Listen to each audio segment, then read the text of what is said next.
Ladies and gentlemen, I want to introduce Professor Tamara Pataridze. She's a professor of researcher of Leuven University, but she's a graduate of our Ivani Tbilisi State University.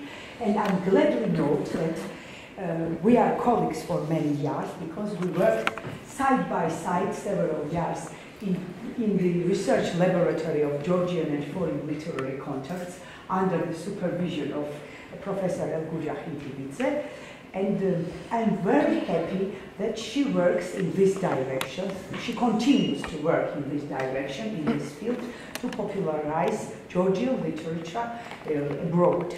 And it's very important for us because Georgian literature always, and this literature, you know that it's very old, it always was the part of the world literary process. And I want to wish success on today's presentation as in her research work generally and in future. Hi everybody. So I hope I will have a voice to speak. And my subject today is the rise of Christian Arabic literature in Holy Land, its multicultural background that I will explain, and also the translations that were done within this process of rise of Christian Arabic literature from Christian Arabic literature to Georgian. And so you know that it is commonly admitted that the Christian Arabic literature, the rise of Christian Arabic literature in Holy Land happened alongside the spread of Islam in the same region and at the same time. With the spread of a new and competitive religion that was Islam in Holy Land after 8th century became the time of geopolitical challenges, and this led to the rising power of Arabic language, which progressively became the lingua franca of all this region. And this put on the agenda the need for the creation of Christian religious literature in Arabic. So by starting to write in Arabic, Christians provided an intellectual space in which, together with Muslims, they could enter a realm for the discussions about the perspectives of Christian-Muslim cohabitation. So I think that Arabic became by that time, the language of cultural diversity, the language of Christians, and the tool they used to speak with Muslims.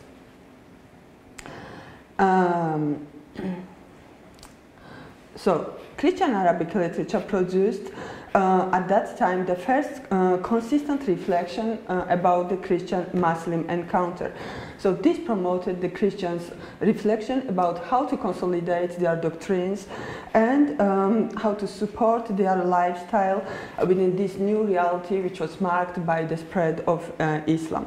And the space for those discussions was provided in Arabic language, which was the shared language, became the shared language between the Christians and Muslims. So now I would like to explain the linguistic background of this event, how everything was happened, and the literary background for the rise of Christian Arabic literature. So we know that the Greek language played an important role, and it was the dominant language of Holy Land between the 4th and 8th centuries. But after 8th century, Arabic became progressively became the main language, and it was the firstly of the Melkite communities of Palestino-Sinaitic monasteries. So it was at the end of the 8th century that Arabic-speaking Orthodox Chalcedonian Christians, the so-called Melkites, having ecclesiastical and cultural center in Jerusalem, started to use Arabic in their churches. And it was no longer before that the other churches like Syriac Orthodox, East Syriac, Coptic churches and others followed suit. The Melkites found themselves at the forefront of producing Christian Arabic literature, especially as it concerns the translations from Greek into Arabic. Because thanks to the Patriarchate of Jerusalem's link to the Chalcedonian Orthodoxy, and due to the strong ties maintained with Constantinople, it was only in Melkite Palestine that the Christian church books systematically remained in the Greek language. So they could use these manuscripts to translate from Greek to Arabic. Hence, it is not surprising that the initial impetus for translations of Christian texts from Greek into Arabic arose in the Melkite monasteries of Holy Land, such as Marsaba, Marharidon, and also St. Catherine on Sinai. Therefore, the Christian Greco-Arabic translation channel was developed in this historical context. On contacting Syriac, it was by then already widely used within the framework of Syriac churches and granted preference as a language of the non-Chalcedonian circles, but not exclusively. Its extensive usage was also attested in the Melkite monastic centers too, and this was the factor contributing to strengthening the important translation channel of Christian Syro-Arabica. And of course, because of similarity of Syriac and Arabic languages, because they are all Semitic languages, there were many translations done from Syriac to Arabic, also from Greek to Arabic, of course. The last important language of the Palestino-Sinaitic Melkite monasteries was Georgian, which has preserved the great part of emerged Christian Arabic literature in the 8th, 10th centuries in Georgian translations, forming therefore the Christian Arabo-Georgian translation channel. So summing up, we may note that the Melkite centers such as Marsaba, St. Catherine on Sinai, were the multicultural centers where Greek, Arabic, Syriac and Georgian speaking scholar monks cohabited. Through their translations, they exchanged texts among these 4 languages. And scholar monks of different origins but sharing this common space created a remarkably ideal milieu for the circulation of the texts and ideas. And those interconnections determined the profile of emerging Christian literature in Arabic, flourishing precisely on that collaborative literary background. And besides translations into Arabic, the significant original Christian literary production written in Arabic, original texts, were also born there. So this is the slide that depicts all the directions of translation channels used for the circulation of the texts and ideas between these 4 languages. And you see that there are translations from Syriac to Arabic to Georgian, Greek to Arabic to Georgian, and also there are different combinations and connections between those languages. So now to explain this more precisely, this literary background, and to show that the birth of Christian Arabic literature happened first in the Melkite monasteries, we need to know that, as mentioned, being one of the most Arabized, most quickly Arabized Christian communities, sharing a Greek patristic and liturgical heritage, the Melkites found themselves at the forefront of creating Christian literature in Arabic. For example, the first translation of the Gospels in Arabic was done in the Melkite milieus of the 9th century's Palestine. And this translation was born for its part as a part of apologetic campaign started at that time by Christians confronted to the spread of the Islam.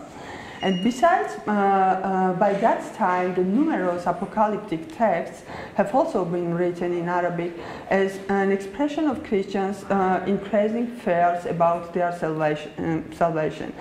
And the apocalyptic literature was also emerged since 7th century, but from the Melkite milieus. Similarly, in Arabic language, I mean. Similarly, the confrontation with the rising Islam spread the arrival of the hagiography that we call new hagiography and the monastic hagiography, marked by spirituality of new martyrdom with Christian martyrs presented under the Islamic rule. And born also first in Melkite milieus, those texts depict the heroes in dialogue with Muslims, providing therefore the first living examples of how one might meet the religious challenges of Islam with the argumentation designed by Christian doctrines.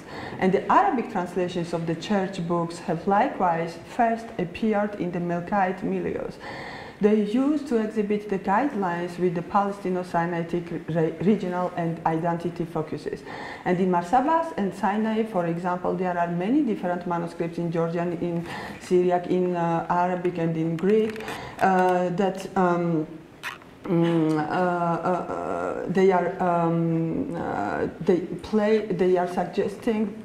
they suggest that the St. Catherine's Monastery on Sinai should play the role of bastion of Christianity in Holy Land. So now the translations. Now I will speak about the translation, about this last channel from Arabic to Georgian, how it was represented within this bigger literary process. And the need for then to stay, we need to stay aware that the Syriac, Georgian and Arabo-Georgian literary contexts have been developed within this general multicultural framework in the very moment of the rise of Christian Arabic literature in Melkite monastic centers in the 8th, 10th centuries. But modern scholarship has been unable to satisfactorily take into consideration important data preserved in Palestino-Sinaitic Georgian translations based on the Arabic model. Why? From Arabic, and why it is important?